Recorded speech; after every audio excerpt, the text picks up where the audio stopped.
Haleluia. Tu mau le tu lona viinga. Haleluia. Maso mai o i fa va o fa va lava. Le ne tu la fia fie fa ta lo fon fa fe lo ya tu le so ata mo ke so mai Wellington nei. La fa fonga. O ila tu mo fo le ava noi fa fonga mai le ne tu la fia. Ia fa fe lo fa ta fa tu ya tu. So mai fa fe nga mo la tu fatua. Ia ma ve se le tanto tu. Fatalofa faafelo ia tu i le suafa manu malo Iesu Keriso. E faapitoa foʻi faatalofa i le aunaga o lo faapea ona tatou faipaaga faatasi e ala foʻi le momoliina o le afioga paia le atua ia pe ona iai le RCTV o lo faapea ona faafoina i Samoa ia mai le taʻitaʻiga ia mesi foʻi le pulega le suga ia Paulo Mikaele ia whaaweroa i whaatalafa atu ia te utou i le nei tulafiafi. Malolo ngā lulue, malolo tau ata, le atua mlanu whina ngalo. Ia pia manui o le ali e tusa mga lue ngā tau ave i le aso, ma le aso. Whaaweroa i whaatalafa atu le nei afiafi. Ia, malolo soi fumoho, malolo langi ma, malolo fo i on sai. Tulanga fo i tute mawhaiva, ia le atua.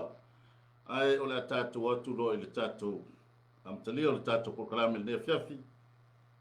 Ia, o le ase upu o mai fo i le atua, ia tātou te soala o kule mwha longo fo i le fiafi. Ia, eru tau i nei pēra tātou o langa ona i le atua malan tala lei. Ia, ai o le awhaisi tātou te talo, ia amatalia e tātou polo kalame mole nei fo i tu la fiafi. Mātou whaafitai o elo mātou utua, le tua tamale alo ma le nganga pa ia la o fio e taitai mai o mātou ola i le nei fo i tu la fiafi. Mātou iai fo i lunga o pēo ngalo le ea le ie, ia wale amatalia o le mātou nei polo kalame. Whasoina la o fionga pa ia, wha malusia ma lui tau ina i pēo mātou langa o ona ia te oe malufi ngalo. Talo le mana o lo nganga pa ia le ie wha mole, wha uo mā ua tangata. Haleluia. Wha uo le ie le aluatu o la o fionga pa ia i lunga o le ea, me se fo i eo le a whalongo longo. Le mana la vale tasi le tua mātou te talo ia te oe le mawhaia le tangata se mea. Te au noa le whātasi mai o lo nganga pa ia te mātou. Tu mau le vi inga le whaamanui la o fio nei māsa umai o i whaavau. Ono Iesu Keriso le mātou whaola. Amen. Amen. Ia, ia le tua. Whātalo whātu ho i lau sunga i le. Ma lor soi fua. Whaia onga ia po le li. Lau sunga po le. Wao le nei tu la fiafi. Se fo manuia, ma lo le onga. Ia le li. Alo fo i tulanga o ngā senga tai au, ma lu tai au le aso, ma aso, ia le tua o lo mai tau mai koi. Mata mo fio nanga ia, tātou whaia lava me uma ia vi ia ine. Amen. Mai tau atu fo i o nā te lale le ia. Ai runga o le ua, e seku fo i kai mele, o maru lua kusina. Ia. Ai maua i pēlo lale le ia, tā pena i mo ngā rena le pe fo mai upu le fiafita. Haleluia. Le mano for soi fua, mano for lagi me bale sunga le li awao. Vai uma, ia whaafitai fo i ngā guenga. Lenga whai tāle, man nei o le man nabo ngā guenga, o te mi pise o ngā guenga. Ia ai whaafitai fo i le whaasoso ina o le upo le li. Ia awa fo i le man nabo ngā guenga, mori tai e fo ia. Io tātou atu no, ia awa Patali mai foi tinau ta mai timo. Ia. Wa le asi fa so ya lu male. Tangata le tsa mangalo. Io. Le upole. O kuale. No fa longo ma da wala le upul salme. Le wa ka fe ngai le mo ka ko. Ia. Ia por malu ta ya o ia por le o le pokalame foi. Na o ai le ole. Na o ai tu. Ia. Tu langa fa pena. Ia wai. O le upua ia le tua, ia le teimi pa utonu mea le upua i lona teimi. Anu atu le upu whape o aise tasi o wha awala ato i le fionga pa ia le tua, e whitau i malau wha longo pe ki e kuroa lau TV, po lau telefoni e whai mai le tana, ia e lo wha atu i le lo te tua. Loko i le upua lau pa utonu tua mo e, ia po au fo, ia pe o i le ila e tau wha tino le bele. E wha malo le ngā lue, malo fo i ngā lue na lei. Ia tuna tue lau sunga, lale, ia po le ase mata upu fo o tāpena ina mo tātou le le tu la fiaf. Ia le tua. Ia o le tātou whaasoa le a fiafi, ia o le au nanga le Ampero for Christ, ia po e soa tau mo kiriso, ia ili wha malunga por ngā lue fantasia i Global Kingdom TV channel, ia ilungai o tahu, Payoma, i ele li, so ngā fo i wha whiangainga ia Mike Poreta, mai whalitue ia Sarah, ia mai se fo i lau whainga ma, au whainga nuenga ma los. O le tātou tusi whaitau, ia le amaua lea i le tusi a ngā nuenga, ia i le mata upo e iwa, ia aolona whai upo e se fulu ma le lima, ia le la upai tawina, ia e mawai se tātou whaasoa le neia fiafi, o le whai upo ngā nuenga e iwa, whai upo suma lima. O whetalai mai le ali i ante ia, i nā alu ia, wa o le ipu lava o ia o filifilia, mau, e momoli lo ngoa i luma o nu ese, matupu ma le whanau ngā Israelu. Ia mai le atua e tusa ma le whaitawina na nā fionga, ia a fo i pēr matu mau i ante ia lo na vi inga e whanga mau. Au te telitono se whaitau masani, a sani foi ona e tau i ai lau whaitau, lea taimi pe a whaitawina la nā fionga. E masani foi ona e whaalongo iai ia a fola ina, pe ui o ina le au whainga nuenga. Ia le taimi leana, bala au ina ai tamale o Saulo, ai le liulo na, suia lo na ingoa ia Paulo. Ia e pe ona iai le tusi lea ta upu le iwa, ia o le bala au ina o Saulo, ia o tātou lo umale, mafuanga na laiona. No o Saulo ilunga le North Side a Tamaseko. Ia o le taimi o le sawa te maloa i au Kevsiano. Amen. Alma na ia fa mai ia le atua ia Anania. Ma le taimi e tau mai tula ilunga i te alu e talo ia Saulo po Paulo. Ia ono lai ai me pe niuna i ona mata. Ia a alu te talo e to uru ese ai. Nanga o ia ole ipu a filifilia. Ngā baku a fefe mai o ona nia. Ua fefe a langa o le longo a tala o ai fo ila aposto o io Paulo. Ile fasi o tia ia po le taitaina fo lau Kevsiano. Ia ina ia fa pena ona fale puipuina. Ia e wala o le atua i le o tātou walai. O manatu fo i o tātou. Ia ele o le fina ngalo le o le li. O le taimi fo i le o ua fina ngalo ai le atua e bala wina la na uauna. Amen. O le tātou wha soa nei e fiafi e wha upuina wha pēr o le ipu filifilia le atua. Ia o te telitonu ia i fo i ia tele fo i ipu o lo tā ua mai e le tala tuspa ia. Amen. Ai se o tātou wo i le upu wha peritania o le veso, ia malikap, ia ai tasi al tātou wha samoina awa yo. O le ipu, o le ipu, o le upo, o le upo, o le a tātou le ola i le kap, payo, ala a tātou tala noa i le upu wha peritania le o le veso, ia po le ipu, ele upu e leni, ele upu e pelu e pa upu ina fa pea o le keli, o le upu e leni, o le sekeos, pa mailo na fa matalaina. It's a symbol of the human body. Po le fatusa ia pe tala noa i le tino o le tangata. Lona lua. It's a symbol of the instrument to be used for God's glory. Ia pe fatusa po I pe fatala noa. Ia o se mea fai ngā nuenga, ia po se mea fai faili. Ua wha o ngā ina e maua I se vi inga o le atua. Lona tolu, vessels of the temple, e tala noa I ipu o le malu o le atua. E te mawala le mua le petelu e tolu fai upu e fitu.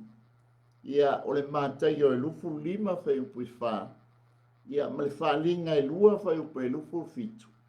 ia ai lai si tu si fai tau le la tatu tala no ai e tau tala mai ai winga ese ia o ipu e tala noa mai ai le apostolo a ole tūlanga i le kap ia po le ipu fo i fa Samoa o le symbol of life ia po le fatusa pe tala noa i le ipu o le ola lo na lua symbol of health e fatusa i le ipu so i fua maloloina tolu e tala symbol of death and evil ia e tala noa i le ipu o le oti ma le ipu ti Apollo e le ipu o le ali e iai po i le ipu o le ti Apollo e iai po i le ipu i ta ua le ipu me in sia te mawala i le Ioannes furvalu fa e pasuma le tasi salamo sfulu tasi fa e upo ono ia salamo sfulu ono fa e upo lima salamo e lufu tolu fa e upo lima ia le skelu e lufu tolu fa e upo tolu le matai e lufu ono fa e upo tolu valu le falua o le falinga e sfulu fafa e upo sfulu o le ipo le tosa a le falinga e sfulu fitu fa e upo fa o le ipu aulo ua tumu i mea inosia ma mea leanga ma le faitaanga ala tanto wo ia ile e pei ona tala noa mai le apostolo ava iu ipu ua filifilia e le atua e fa o lo tusia mai tustusinga a Paulo ala tanto leo ile lau telo tuspaia ala tanto wo ina ipu ie fa o le tala noa mai ai le apostolo Paulo ia na tustusinga amen o le ipu mua la ia e ta ua o le vessel of honor ia po le ipu le mamalu ia aleta ua le Roma iva fe pe lus fumantas o le ipu le melele ia peisa fa popo vai sin le fiat malole fa so fo le sunga wale for sangal tam tau le fiat amen a fa longo to ai le tulanga fo ila matanga le tam tau tele i o tu ai ngai ia a o pu mai ya to fo le pu malona nga pe fa mai fo ila le pu la ma tu ma kwa ka ku kala ngolo i caps la le o tatu ele o caps le tatu tatu o ma se au mai se ata fo le e pe a lo fia i lo tango fo le fa nga i no le pu ke va ya ko le pi ma tu i fo le pi ki lo la va fa nga le pu au le ai man tu ala o ya ka mo ku le vai ko mo le pu nga au le yu ku mo le vai ko mo le pu le ai yu nga ma tu o le na takas e pe o dai la u fa lo tu fo ya e moni e tele ipu mona ta unga o vai nga fa nga ya ai tofu ale ipu malona nga amen ia le foi la o e o ia le tulanga fo o ipu o le ipu o mele ia po le vessel of honor tate baba ai po le fo so na nga ia le fo se me o lo tata ia le apostolo tulanga o lo na fo i ngona fa so mengo le ipu le ia le tato o tilo le pe na ta ua le ia o le fa nga ina le tua o tato tangata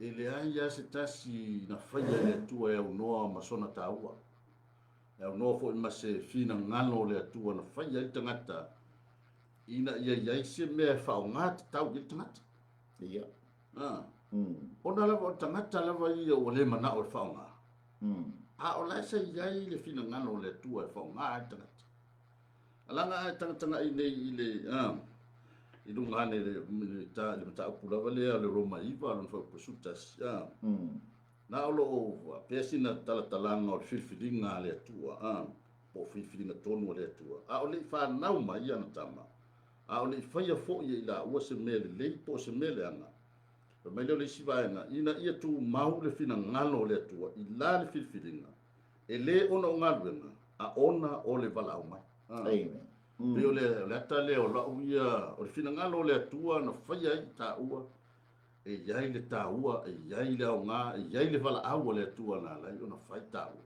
Noinga, e tau foi la ona, a whai wa ona mai le atua, e tāua e tū, mai tāua e lungo le whunga e le. E tau foi la ona tā ona i lo foi le atua. Yes, yeah. Whao ngā foi o tāua ia, lau soi kua ma so o langa. Ia ma tā sa i le li, o le atonu le au tū o le whingalo le atua mo i tāua. Amen. Ia ona tā o le whai. Ala suka Bi ele ele sino to e tal feta watu dam tama ta pokala. After mo le fa so.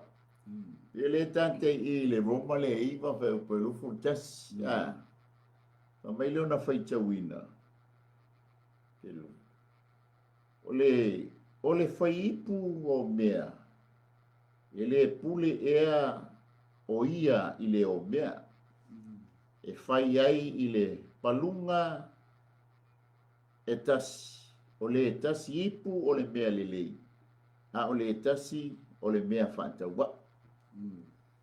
Kusa e peilanga e saunoa a, o le whai ipu o mea e pule ia le whai ngolip, o lona fina ngalo foi ia lelei lip, a tanto manta i le tangata le o paulo, pei fo na tato ia i le tato le e ngā nuenga le iwa pe pesu lima. O le fina ngalo le atua le na mafuai o na filifilia paulo. E le i mawhai e au apostolo e tos furta sil teimi lea, a wa umaliu la o Jacopo. E le i mawhai e se tasi le teimi lea, o na momoli le fina ngalo le atua inu ese. E ua filifilia paulo. Na te momoliina le fina ngalo le atua inu ese. O le ona le ua mai e le atua i a paulo. E ese le ona le ave i a Petelu, Jacopo. E whaapitoa ni tama lea. Amen. Tato vava ai lea o le winga o le upu lea. Ipu o le mea le lei i a po le vessel of honor.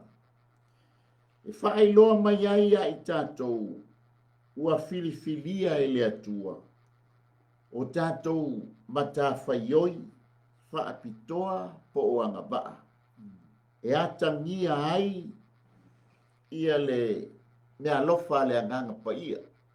Le ipu lea taua o le ipu o le mea le lei. Le ngowinga o oe mai tātou. Mea tātou talia i e so kerisa e whai male e ma whaaora. O te loa e iai le a foi, le wala awina le atua whaapitoa mo oe. E whaia lo na fina ngalo. Amen. Alleluia. Peila o le whan mai. E whaai loa mai ai a te ila, ia te i tātou. Ua filifilia e le atua i tātou. O tātou matawhaioi whaapitoa po angaba. Mua la e atangia mai ai le. E atangia mai ai le alofa. Amen. Lua e atangia mai ai le ono sa i le ipu. Tau le leia, o i le ipu le o me le lei. Tolu e atangia mai ai le ori le ipu. Fa e tala noa mai ai le file e mu. E atangia mai ai le anga le lei. E atangia mai ai le mata alofa. O le wha maoni, o le anga malu, ma le ngau ya. Ai manatu i fola ma e baba ai. I lou lava ipu. Awa esel wha ngai na lou o tātou ipu a. Bayo.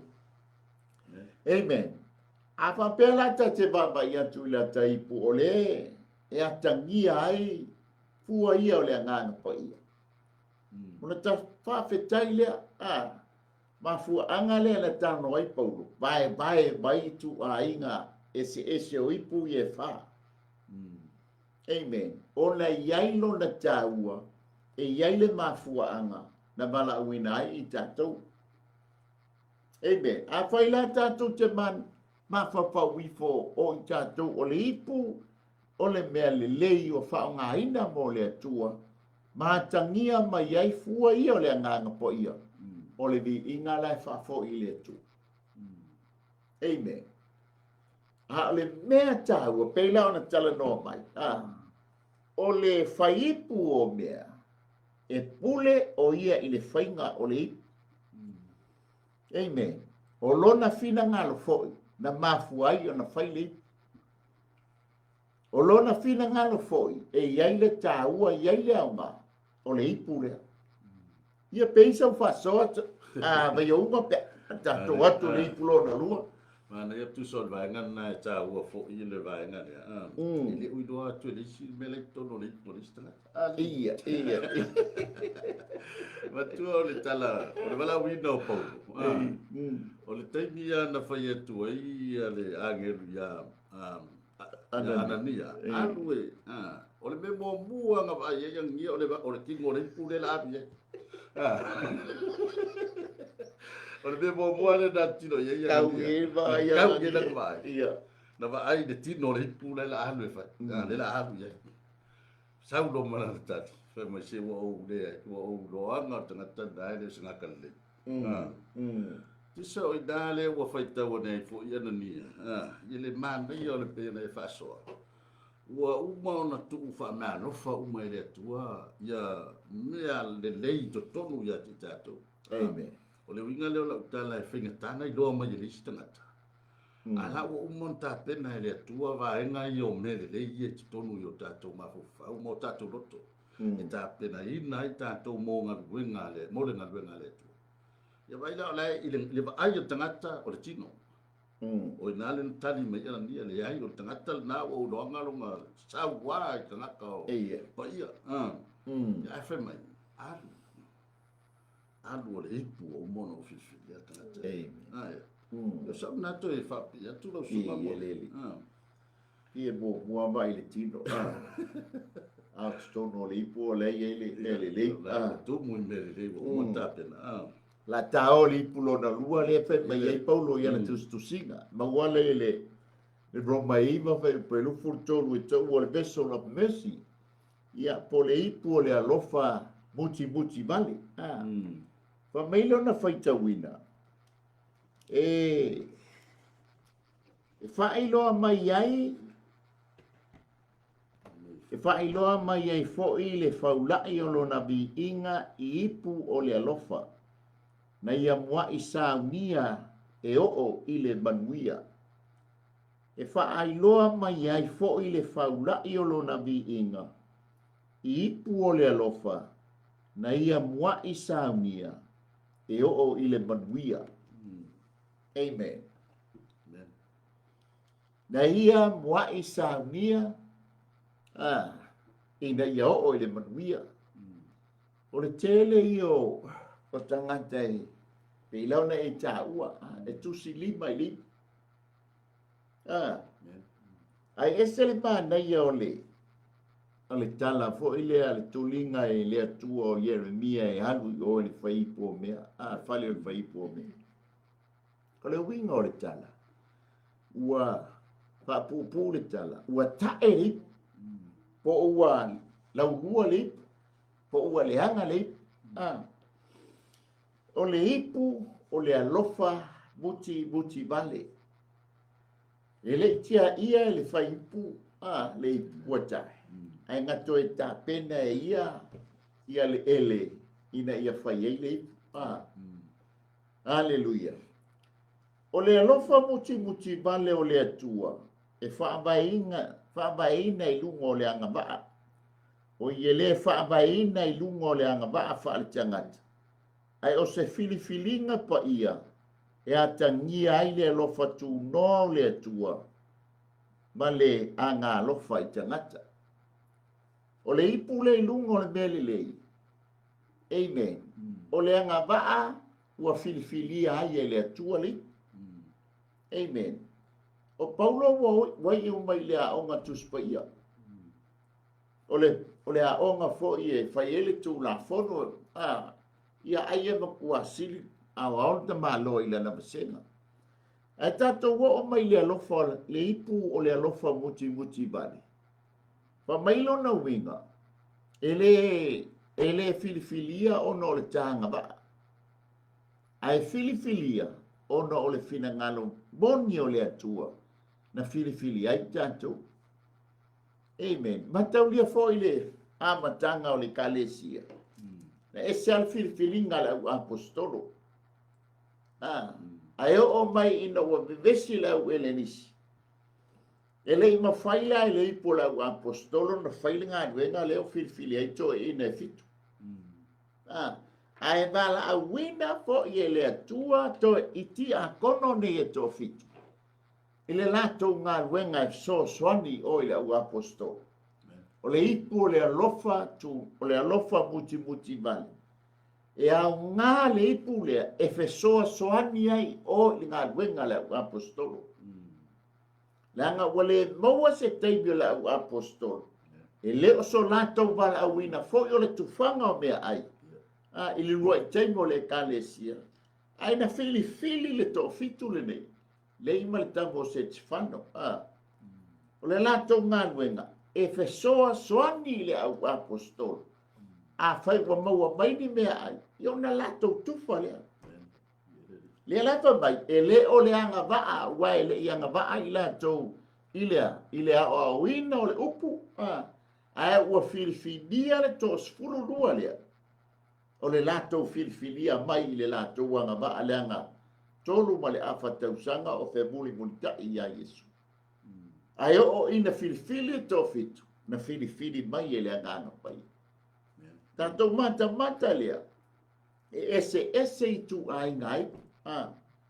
Ipur melelei. O le tangata ua bala awina e tusa ma le angavaa ma le mea lofa ufa mea lofa ina i ele atu. Tanto o mai le ipu o le alofa muti vale. Amen. O le ipu fa pitoa na tofia i le atua. E fesoa soani i anjai. Fesoa soani i le apostolo. Ia peisa ufasoa mais. Ana ele vai nga mo fa yo pule na olo o fa mafa ia ile. Mai fa i loa i fo i le fa la yo lona vi inga. I le ipu le rofa. Lona winga pe ia ta mai i le fa yo pule. O le fina ngalo le atua le na so se fa ipua. E fai ale ipu e tusa ma le mea mana o ieri. Fai leo. Ia. E fai le ipu i le tuenga le mea la fina ngalo le atua. E fai ana iei fa o ngā ieri. Amen. Pei foi la o i la uia mata tu fo i mana ia lo tana tala mai. O le ipu o le lofa muti vale o le atua. Fai mai e fai loa mai e fo i le fau la i o lona vi inga. I le ipu o le rofa lona winga. O le nau ta inga o le atua e whao ngā le ipu lea. Amen. Ina ia whai mā vi inga o le atua. O a ngā ruenga o le ale to mai, o le ale sida fia, o le ale poto, o le ale ata mai, ma le anga wha a peona e tāua. O mea uma ia e whao ngā ta tau i ele ipu. E whao ngā e whai mā vi inga o le atua. Ina ia saunia e o i le manuia. Tua e pe e tele ipu o mau e le fa pe o se fa i longa ma le tuso le lima. Ia. Ai tele ipu lai manda o nau le tua e fa nga. Ia ai le o mana o le ipu ni. Ele o mana o le ipu e yo ba da ya si ipu ye si do fo a wana nau me le tua e fa nga le asa. La nga o lai mana o fo i le tua e fa manuia i la ipu le na fa. Fa o ngala dai tanga i fo ila ile fina ngalo le tu na ta o mo fo ile fo puna lo suma lua o te lo fatu ile o te lo fatu ia amen o te lo fa muti vale fo ile o te fia lo fa muti vale ia mai ele mai le manao ele mai le tausini o ai mai le tua o lo vinga fili ngo tato ile yo la o mo si la fia ele tua be fa ngai le nai puna fa. Amen. Pawal bela fatali me le tu or mi ngoyo le. Sa le te so tu lo su. Li ele li fa tai mo fa so. E foi li si tai mi wa. Mo li pua nga ele fa pe ole sa o i pe li. E foi tai me la lua li. Na mana tu i fo le o le pu la lua. Ai lo nga tu fa nga i na we fa nga ia la wa. Amen. Apa ina whao ngā ia mataunia o tasi le papel ia nisio skola e. e fasio tangata ia paulo le ngoia le na tu malosi a amen sa mori mau fo i te minita ai ai se fan amen o le kai e mo o le lau luo li po paulo na vai te ani ma nei a foi le pe no te tala tu le alvo ia le mia io ua tae le ai fa mai le fa matala ko tasi ale ipu atoa le oka a le o tal fa e wa lata le tal fa e fa pena na piki ele oka e mataulia la o le fale o le fai po me e a foia e no fole le tangata le mataulia fo o le me ta bibi o lunga e ele me ta bibi e panua yo na lima ya ese foi le wili la lo le bili ai le amen wa ta e la le ipu ale la ta le taimi e piki ai le fa ato ai le mana tua lo le fai po me le ipu le ngata e kongi fa fole ko e halu lo le fai po me tua le fa malama piki mai le ipu lau lua le pole ipu wata ko e fa vai le ele ko e le alava le menga fai le ele inga ia au mai ai lo ko e faule le e tusa molona fina ngalo e li te me fa pe ita ua ai longa e fa nga ina ta ipu ndanga o ipu o te e pe tong ma tong al te ole ipu le ia na to ina vai wa fo io pa wale ole ipu fo le ipu apala po ki nga ma tong au mai la wipu fa pena o male tu amen awane e manatu fa pe wa la rua la wipu po ma tong la wipu ona manatu le e le toi fa nga ina le tu le winga tonu wa le ole ipu ole alofa muti ba le ole tu amen la ngai le so tato a mi o tonu olona alofa tu no amen malana ami o tonu e ta wani o tonu wina i tato ole ngan wenga ale ipu ole alofa muti bale ole tala ina olona finangano amen ola na ngan wenga fasoa ola na ngan wenga tufa ola na ngan wenga soani ole ale mele tau moli ele ole alofa muti bale ole atu amen wai langa le se alofa muti bale i tatou langa e singa ma nea tatou feita ale winga tonu ale ave ele alofa le upule alofa muti bale o le atua ona e fai mata se e fai ma se le ta ia tai e fai fo ima la rua tai e fai fo ima ta ia tai ale winga le o le alofa muti bale o le atua na te fa le ai i ta ua ina ia toi ato toa atai e fa nga ina mo ia molona balo ia peisi se fa toa na ma na ia le ole fina ngalo ai ole tua ia fa nga ri ngale pu fa mo no vi te so na to fa pi fa nga ri pu ina ia o le manu ia le no fina ngalo le tua ia u ia le pu le na o fa boy na le tua haleluya ia fa ia le fa nga ngari ia o se fa no nga pu la na le tu le fa pu me ia ma lo fa so do su ale fa nga ina le pu lo ngo winga e pe fu ani e wange kongi le la pisi se tu lo o le isia o ngai ku ua i lunga le fatali o le ipu foi e ta taua na ui le ipu le afi le ngai uma longa fai le ipu le ele le e ka kauanga ui le ele i tona le afi fa malore le ka penga le le ia e fa pena foi la tatou ipu e ia afi tatou te ui ai e wane i ngalo ia tatou o lona fina ngalo o le ipu lea ina ia mawai sona viinga aua foi ne i ngalo ia te i tatou o la foi tau mo fai mai le malo satani e misi lo oi ta ua i le atua ia whao ngalo ta ipu ia satani mo lona malo langa lua tama malo le fight te mini o le malo le atua ma le malo satan o le fo ila tau mo fai mai satani le ipo le mele le ipo le lofa muti vale ina ia e misi loi o le atua maua lota ua fa ngai amen a ia maua le taimi e fa ngai na ita ua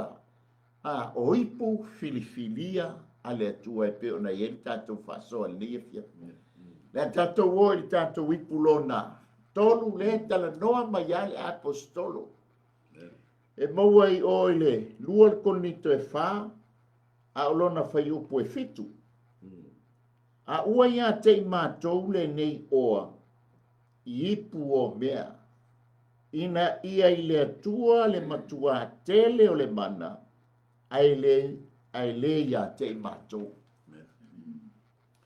e to ua o le ipu o mea ia po le ipu e pala amen a le manaia ia o le mea le tutongo o le ipu pelan taun amen o le ale mele i tono le ipu le tala noa mai ei paulo o ia kolito e lua ta au poe fafa e poe fit o le oa amen o le ipu ha o lo o iai to tonu le oa amen ma leia fa mai a ua ia te i mātou le nei oa i ipu o mea ina ia i le atua le matua tele o le mana ai le ia te mato. Nea le oa le tono le ipu le tala noa mai ei pau. Konito o i mato o le ipu.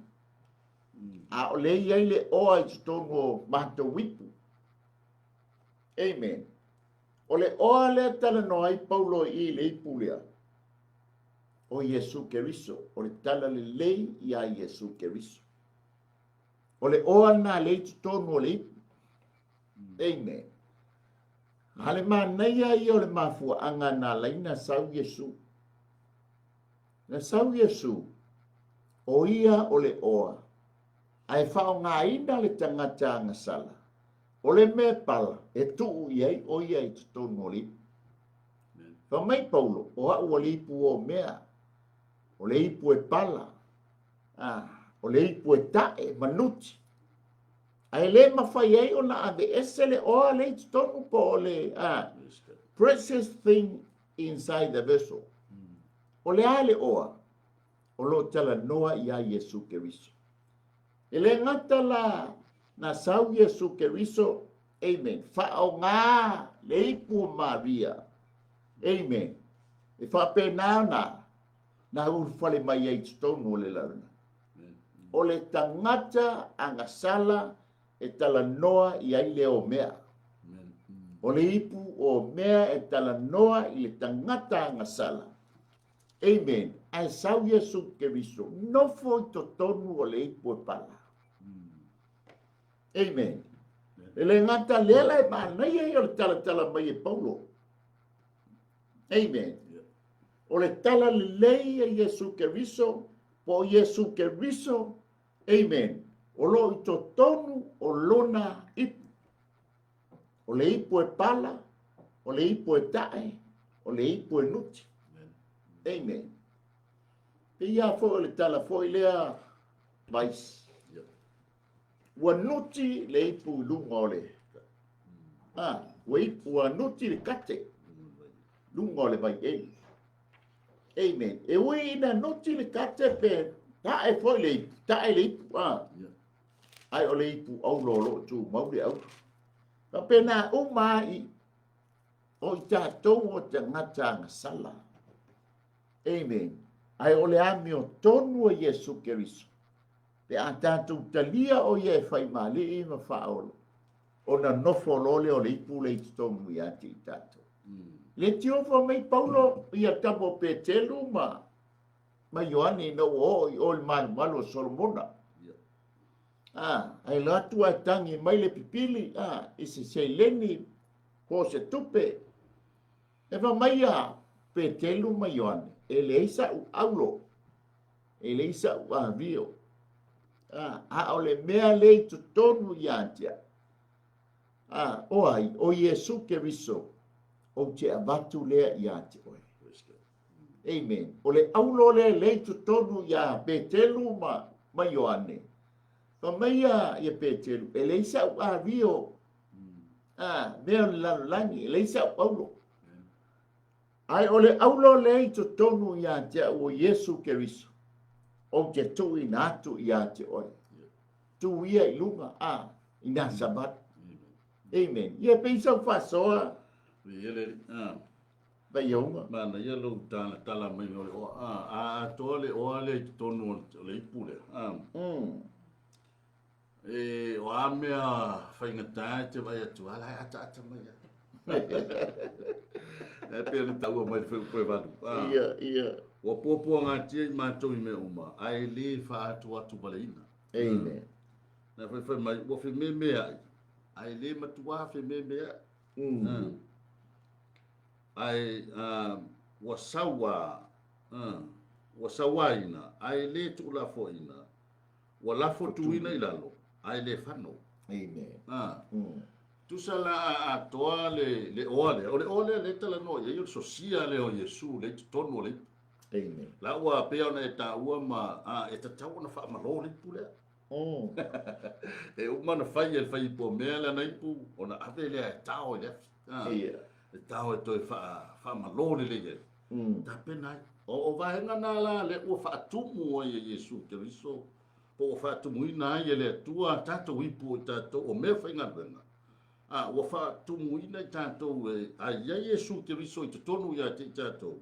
Pena e ta ua ole le te tonu ia te tato o Yesu Keriso. Amen. O lo ia te tato o Yesu le o lo o maia le vaenga o le file mu ia te tato. O le ono sai te me tupu i whawhitau. O le whapale o le alofa. O vahenga o mawhapena. E ala o na hatangia mai. O le sosia le te tonu o le tangata. O na i lere. O tapena ina i le tua le. O le malusi anga o le mana o le atua, ua whaonga i nai tātou o ipu o mea, e tā lai lana tala lele. A tātou o la tala noa le tangata i le suafa Yesu kere fefe. Ai sea, langa laua e alu e iei le toa le tutono roto. Ua uma o na whaatumu e le atua e tau talai. Ua tāpena e le atua la wipu, ua tāpena e le atua tātou ipu. Tātou te o e tā lai le tala lele. Lau sunga. Amen. Mi ele tai faso. Te talo le si tam makiki o le matu e kalesi e rotorua yaso ya. Wa te e la talinga o to ina le sa mai sa molonga grandson le sta. Uma lore te talo wa to rofa pe lole to ina. Soli. Fa fenga e maua upo lau te talo. Ma ngai e upo lau te talo. E fa mai tamakiki. Wo talia Yesu Keriso e fai mo wali I mo fa. O le oha na le o story. E ala nga pepele si te talo. E le se o e le o fa tamau ai kai. E le o fa tamau ai nei le oha lea. Amen. Ma nei o se ipu ai tamau ai nei le oha. Na ta o le ipu lona fa. Tu so malango tatu te. O le ipulona wha, ia te moa I le lua le Timoteo e lua wha upe lua sifuru matasi. Amen. Ia ma le mua le Tesalonia ngai wha.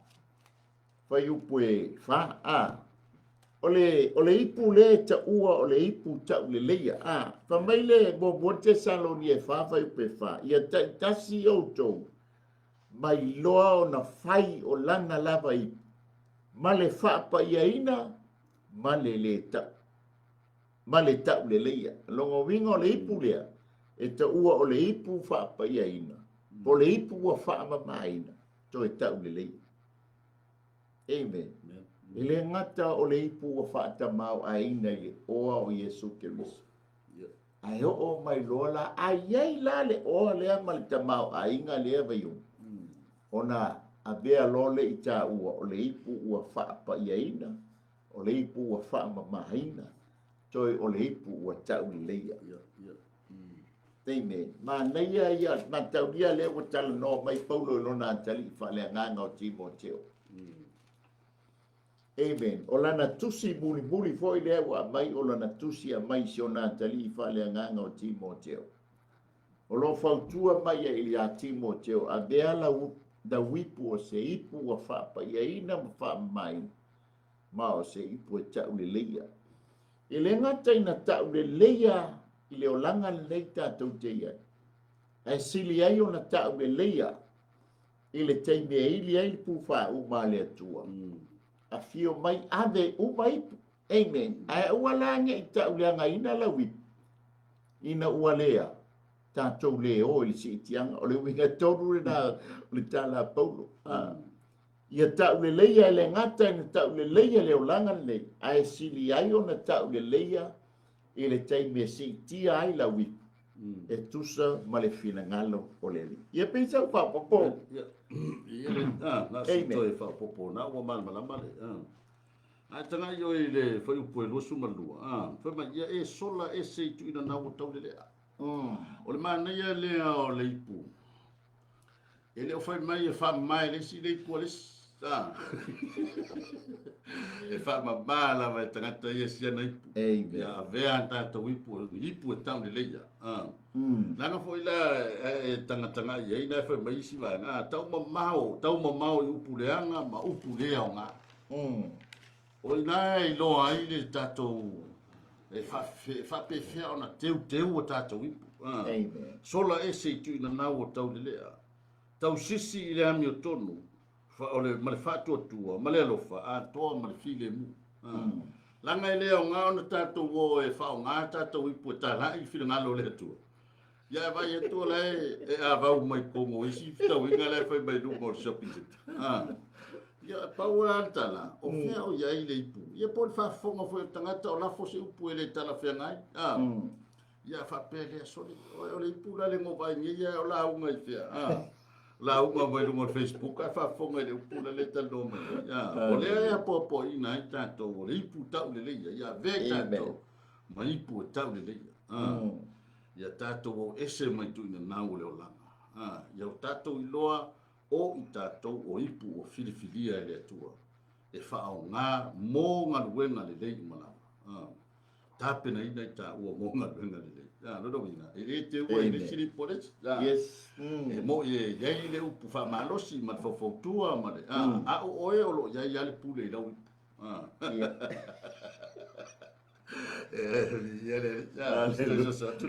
Haleluia vi ia le li. O le tāua lea o le. O le fina ngalo o le atua. Ia wha mamaina tā ipu. To e tau le leia tātou wipu. O le upu lea ngā. La walunga mai e mo meo. Whailonga po characters o tō fitu lea. O tangata ia. O le whailonga mua o i lātou e tau le leia. E se le mānei o le winga o le upu tau le leia. E whai iai tala fia a tangata. Lea ngā lava le tamai titi. Lea ngā lava le teine titi. Ai le tau le leia lo tau. Se ua mā i mau le ora. E le so o le lātou tamai. E le so o le lātou tina. Inga wa. Le tau le leia tātou ipu. Amen. Ia sili ai o na tau le leia i tā ua. I le na filfilia ma bala uina i tātou. E pe o na iai le tātou whasoa. O le ipu filfilia a le atua. Amen. O le ipu filfilia a le atua. Le alai whai mai iai le tātou whasoa. O le ipu o mea le lei. Lua o le ipu o le alofa muti bale. Tolu o le ipu e ui ono le ipu o lo pala o le omea. A le māneia ia o le tamau ainga o lo i tutongu o le ipu. Amen. O le māneia o le tamau ainga ma le sosia le i tutongu o le ipu. Amen. Lea lai fina ngalo o le atua e whaau ngā haitai e tāla ina lona malo. Ia male iai male ipu le puli. O le ipu e. o le ipu e ta'u le leia, o le ipu e whaamamaina. Aina ia tele le mana i le atua, ai le o i tātou. Ia e se sia upasoa, Vai no le ua atoa fo i tulanga o le whasoa le fiafi. Ia wai o pulava ia e masani tātou. Ia e tātou te whiwha malu sia i lau. Ile o ile ampera fo i mo o le soa tau mo ke riso ia le tulanga fo i o le ato atoa. Amen. Ai o se toe ti mata, o se toe la patai fo ia le prokarame le nei fia. O tātou umai le ia se ipu na whai e rea tua mea ina ia whata whao pe na ina tāpena ina i tātou e le tua. Mōnga luenga le le.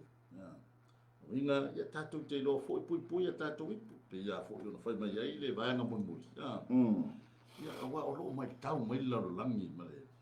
Ia te tātou. Ia po whawhiwhea na tau sia tai. Ai o le me siri ma tāua. O lai mana o le atua e whao ngare. Ai o suma. Amen. Whai e se ipu e loa o lai ai. Ua iei le tamau a inga i tonu o la ua iei le anga vaa pe o nei ta ua mai le amatanga. Lai mana o mai le atua e whao ngare puna. Amen. Praise the Lord. Mi ele li whaftai mo le whasoa. O le ta au mai a ia ipu ne e wha. E pei ona tala noa mai ele apostolo Paulo i ana tu singa. Ta te leo a mai ale te leo ipu pa. Ar ta mai a lama le anga le tangata le tau sao a Yesu ke riso ia ele angelu ia ifo ia Anania. O le ipu ua filifilia. Ua o filifilia. O le ale au ngā o le ipu. Na te momoli lo ungoa ino ese. Na te momoli lo ungoa i tupu. Lumo tupu. Amen. O le tāua lea o le filifilinga o le ipu lea e pei o le tala noa mai ia le apostolo Paulo. I le atua. E whapena uma i tātou. Amen.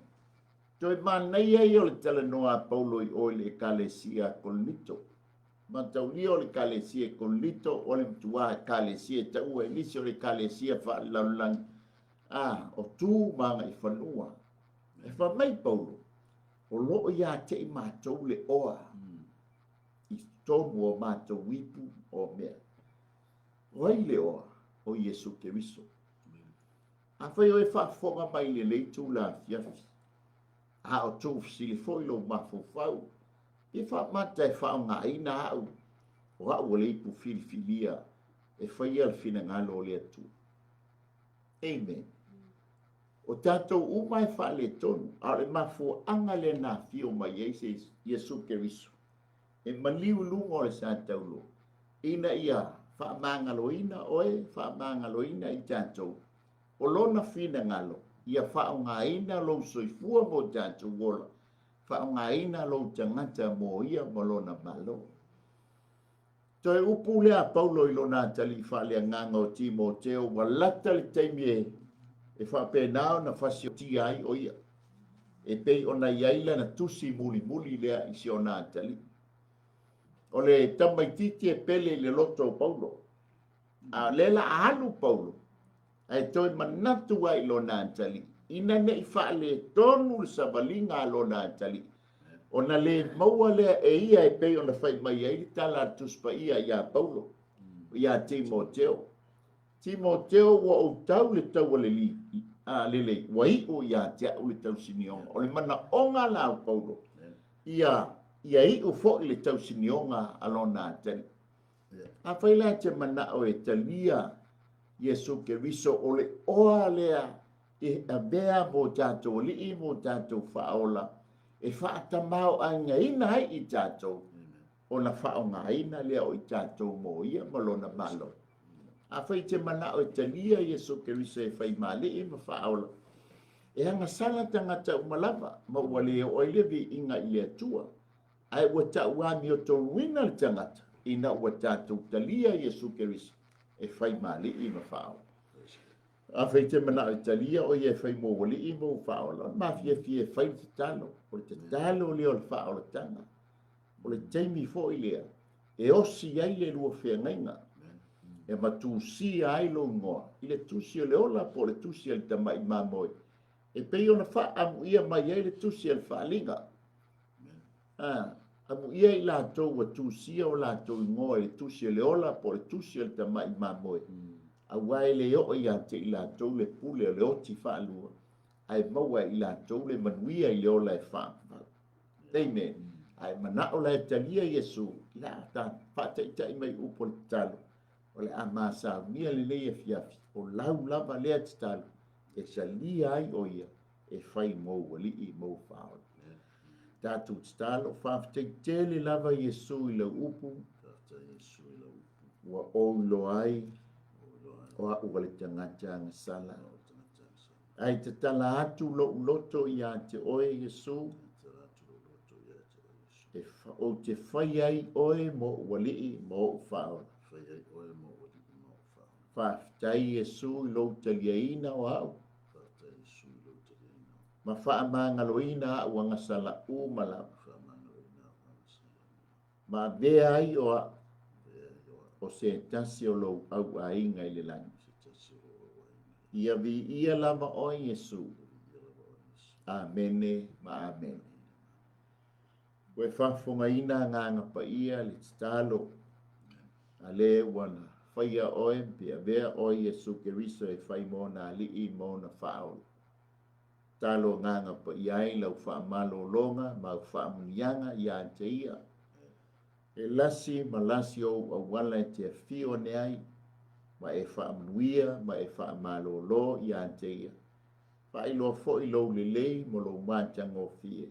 Ai mai se lo pa ia ma lo man e fa tupula ia I pe o ia lona fia ma lona ori e fa ngaina o ia o se ipu filia ai oe e faia lo fina ngalo tama ono o Yesu ma te wolen bal au tu nei amene ma amene ia le atu ele nei fia ki ia na wenga e fa pena ona atina ema tapu e ai lo wolanga fa le nga mo o le faitau o la wo fiema o le faitau o le tuspa ia o le feta lai mai le o le nga pa ia te o le nga o ia ana le up o ia fo o le tustala o le up luor te talo kawale o le awala tatou te tala no ai I le atua o Yesu Keriso le na italiaina le nei fia o le tatou te talo tolu ia pe ona e taliaina Yesu Keriso e ia le pale e maua I tangata na te